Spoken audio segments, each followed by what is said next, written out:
everyone, good morning, and thank you all for coming. My name is Susan Sandercock, and we're here today, and you are here today because we all care. We all care about this beautiful piece of land that we are looking at now. We're listening, and we're feeling its peace and its beautiful nature. Technically, this land is Lot 224, DP 75 2020, but we call it the Pony Club site.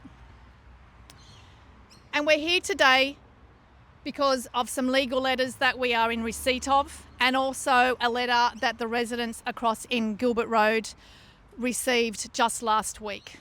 In those letters, Council confirmed what we really didn't want to hear. They confirmed that Council is planning on starting work this Wednesday. They are planning on starting work despite the fact that the development for those 3 premier rugby union fields are being challenged before the Land and Environment Court.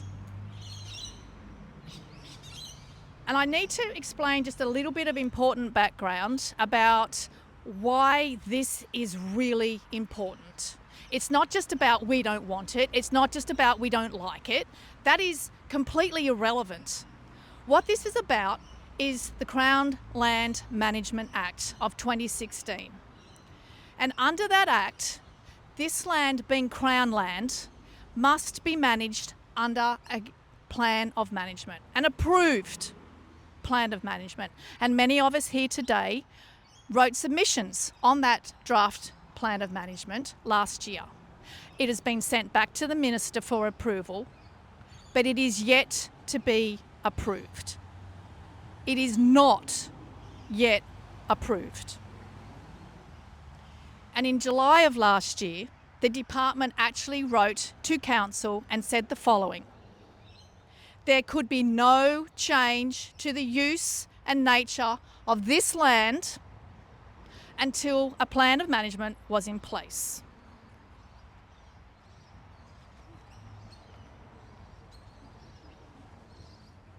And despite the legislative requirements of that Crown Land Management Act, and despite the very clear instructions from the Minister's Department, the Hills Shire Council have written to Fred Caterson Champions, and they have said the following: there is no requirement as a Crown-owned public reserve to manage this piece of land under a plan of management. And I'll repeat it because it's a remarkable statement for them to make. They claim they do not need a plan of management for this piece of Crown land. And it's Fred Caterson Champions' legal opinion that if work commences this week, it is completely unlawful.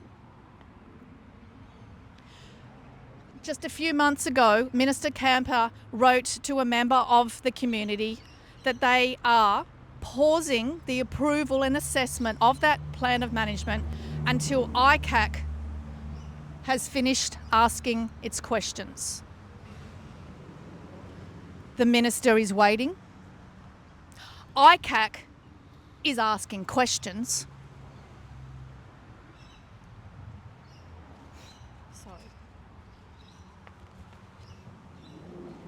And the process is underway. And all we want today, we are here today for due process, and we want Council to wait. That's all we're asking them to do. We want the decisions to be made properly and for full due process to occur. And tomorrow, Fred Caterson Champions intends to apply for an injunction. If that is successful, and if it's successful, there will be a court-ordered stop work instruction put upon this land.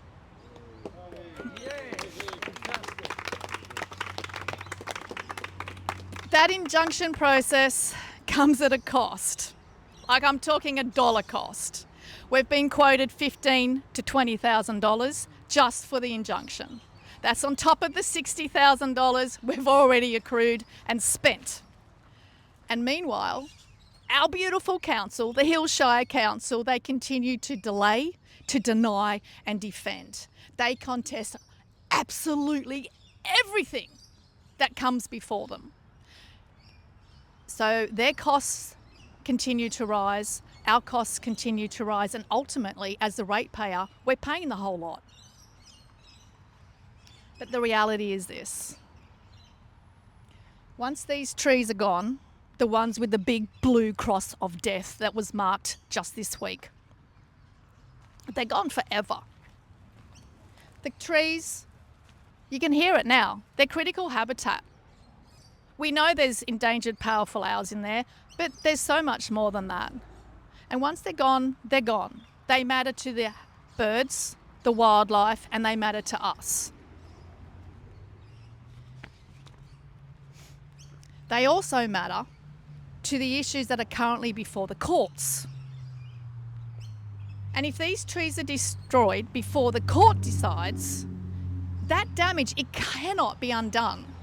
We can't replace the tree hollows that have taken hundreds of years to form by simply replanting. And that is why we need the courts to decide. We're going to peacefully picket that gate. There's a line in the sand and we're drawing it at that gate. That's it. We're going to prevent all vehicles, any vehicle, from entering that gate. We're going to do it calmly, peacefully, lawfully and respectfully. And then, whatever the court decides, that's what is decided. And if the court does rule against us, well, we have to accept that outcome. But we're not going to allow irreversible damage to happen before the courts decide. So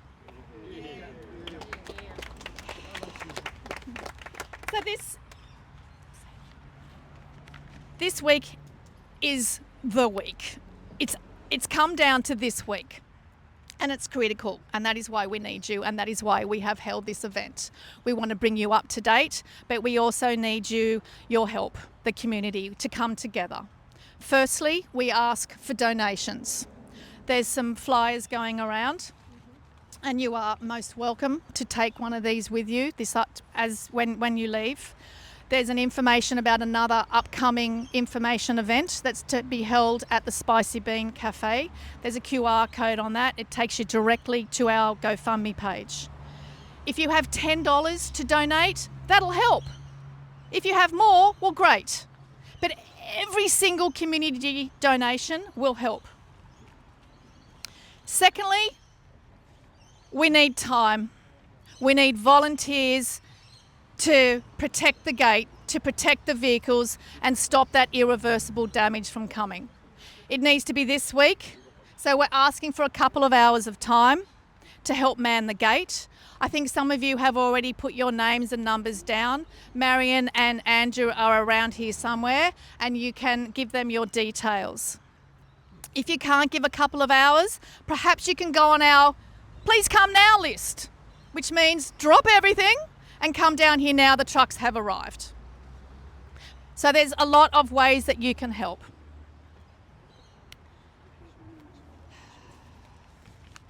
What else? We need to remember that we have strength in numbers, and you people have come along today with less than 48 hours notice. It's Monday morning and you care enough, you have already dropped everything to turn up today. And there's power in that solidarity, and we thank you for that. But this is not just about sporting clubs and who will be using this ground. And it's not just about the trees. It's actually become so much bigger than that. This is about governance, it's about accountability, and it's our public land. Is it being managed lawfully? This case has the potential to set a precedence. It relates directly back to the Crown Land Management Act. And so it's a very important point that we are currently at.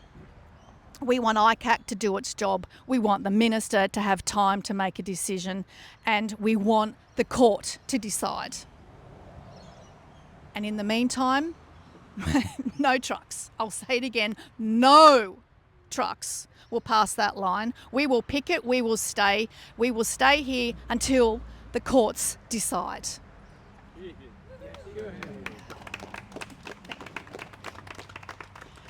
So just to finish off with, if you can just listen and look and feel, because that's why we're here, because we feel it. And we're going to protect it, and we're going to keep it for the community as much as we can. We will do everything possible within our own capabilities to save this parcel of land, the Pony Club site. Thank you. Thank you, Susan.